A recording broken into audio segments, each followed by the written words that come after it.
Warning, the following presentation contains cold, hard truths that might change the way you think. Viewer discretion won't do you any good now.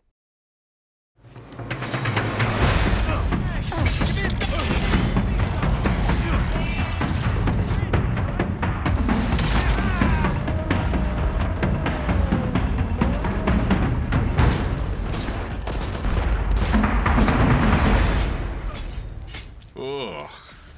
More like Phantom Liberty. Am I right?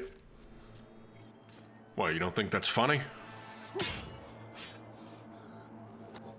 It's no secret that Cyberpunk didn't get off on the right foot with itself.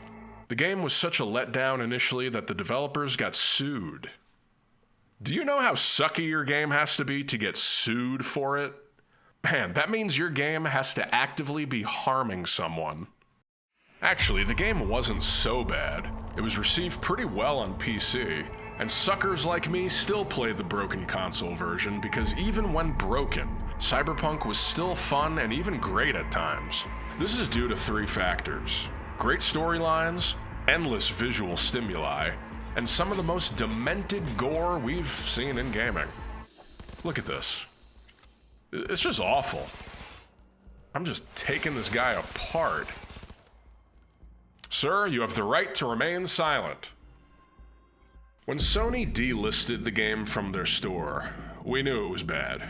Also, if you owned a physical copy, you were actually asked to mail the disc back to Sony.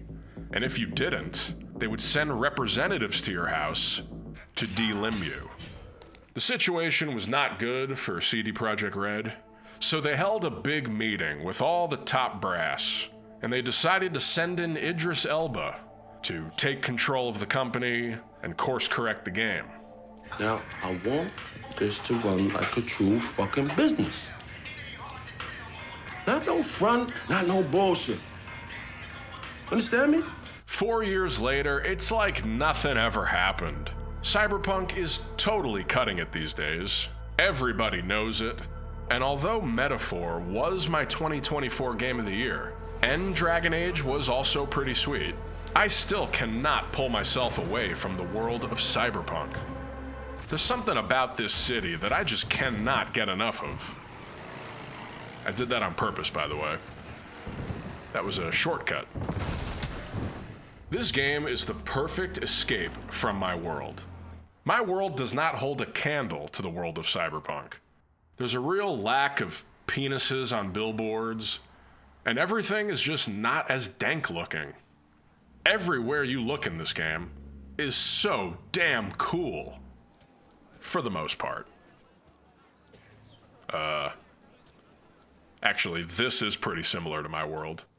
Now, my hope for playing this game a second time was to have sex with less men and more women.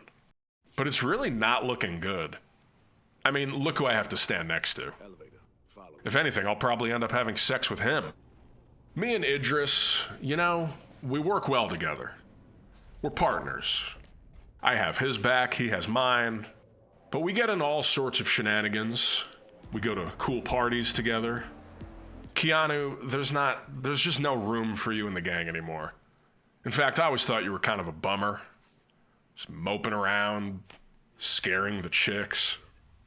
Even though they can't see you, they're still scared by you.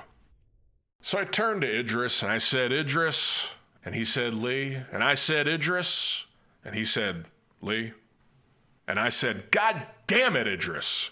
Fetch me some ram nugs and a bag of old donkey, 'cause it's brain dancing time. And he said, what? But years ago, when I stated that we would all have to eventually revisit Cyberpunk on PS5 or whatever, I wasn't kidding. They didn't just fix the game and add a whole new expansion. They also revamped a lot of major functions in the game. At first glance, you can't really tell. Here's the old game, and the new game. Old game, new game. Old game, new game. The attributes and perk system have been totally redone. They added the relic tree exclusive to Phantom Liberty, and they reworked the potions so instead of collecting them, it's more of a cooldown thing. I definitely prefer this. It felt a little broken to be walking around with 300 healing items at a time.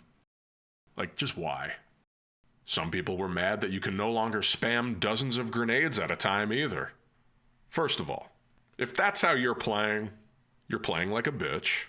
And second, the cooldown system can also lead to using more grenades, since you no longer have to worry about running out completely. You babies. Other than that, it's still the same game, where dead bodies flop around like the salmon of Capistrano, where fucking this happens. Jesus.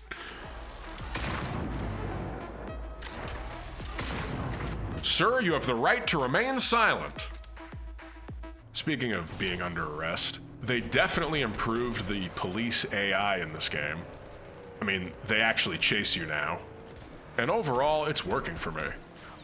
Except for this. Wow. Could arrest you at any moment.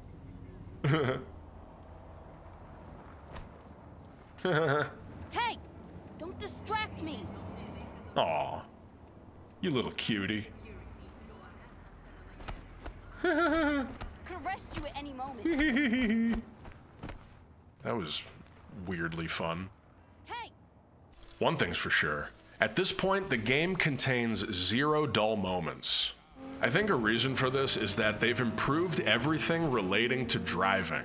Shooting from cars is a very doable thing now. Some cars even have their own weaponry. And Phantom Liberty has added my new favorite side quest, Just Another Story. It pops up everywhere. I'll just be on my way to completing some task, and I see that little steering wheel icon pop up and start tempting me.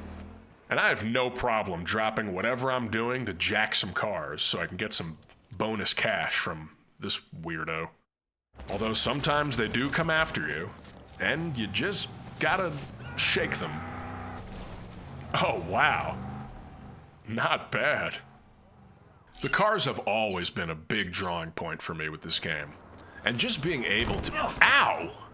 Jesus, fucking cars. They made it a lot easier to collect cars in this game. You used to have to physically travel to each car on the map to purchase it. Doing it all from a computer is so much easier, but it does lead to me buying a lot more cars. But what's with this guy? What's with the hair? Sometimes I come up here and think about my mullet, and I wonder, should I get a haircut? Should I give in to what chicks are saying? Now, I have amassed quite the car collection, but sometimes nothing beats just stealing one from somebody. Sorry, lady, I need the wheels. All units in the area. Oh boy. Yeah, this isn't good. Jesus Christ. I think I got it. Suspect's vehicle has been located. Details have been sent. No, come on. Yeah, I probably should have just used one of mine. I think the motorcycles are seriously my favorite. The steering's unbeatable, and the braking, oh my god. Oh. Oh dear. Ouch. Roger, dispatch. Sir, get yourself off my bike. Help! Ugh. Ugh. Oh, this is accidentally turning into the most violent video I've ever made. Ugh. Come on.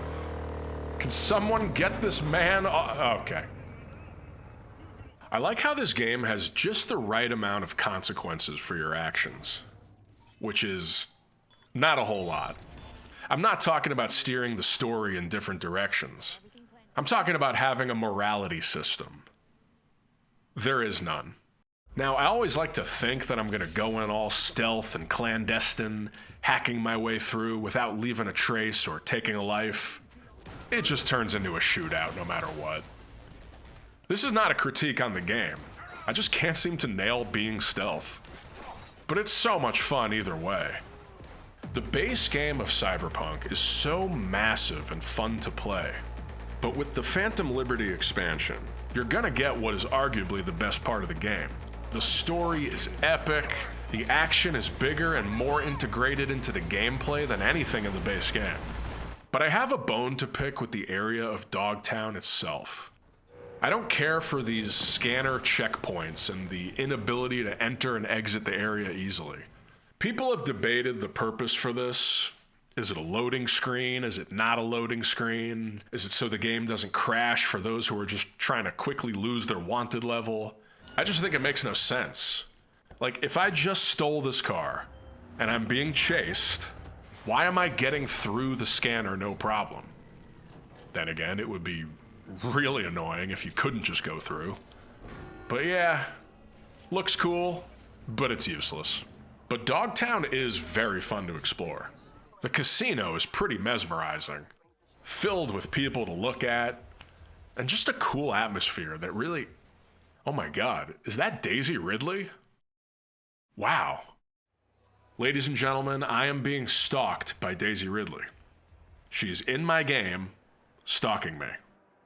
So, is this your new boyfriend? Am I supposed to be jealous? Oh, they're both your new boyfriends. Well, good for you. Lee, she's not worth it. Come on, bro. It's time for you to move on. Yeah, you should all thank Idris. He just talked me down from doing some crazy shit. Excuse me, is there a problem here? Shit. Come on, Idris, let's get the fuck out of here. After things cooled down, I went back to the casino so I could sidebar with Daisy. And I said to her, hey, just so you know, I heard that Idris had sex with River Ward. And then she said, I heard that was you. And I said, God damn it. Well, I know where this evening is heading. Looks like it's the toy store for me. Hey, how you doing? You should try the fist. It'll change your life. All in all, I'm still having such a good time with this game. There is just nothing like it. It's fucking demented. And I don't mean that in a colloquial way, like, oh, that shit's demented, bro. It's literally demented. The visuals, the storylines, the absolute mind trip that it is. It really does suck you into its world with no hand-holding whatsoever, for better or worse. In terms of the upcoming sequel, codenamed Projekt Orion, really? Some people are wondering if CD Projekt Red will redeem itself. Well, if you compare the success of Cyberpunk to, let's say, GTA 5, yeah, Cyberpunk was way over budget and barely made a profit in comparison. But that number recently started going up, might continue to do so, and CD Projekt Red is still worth at least a few billion. I think if they're really gonna commit to making a sequel to this game, there's no way it won't be better than this one. Maybe the game was a little overly ambitious, but I think if you can improve an already existing game, making a whole new one should be a walk in the park. And I can't wait to see Cyberpunk take itself to yet another level. Until then, this game is clearly holding me over for longer than most games should, and that's gotta say something. Now, if you'll excuse me, it's time for us to go to bed. Could you just scoot over just a tiny bit? Ah, you're one of those middle of the bed sleepers. That's all right. I'll just, forget it.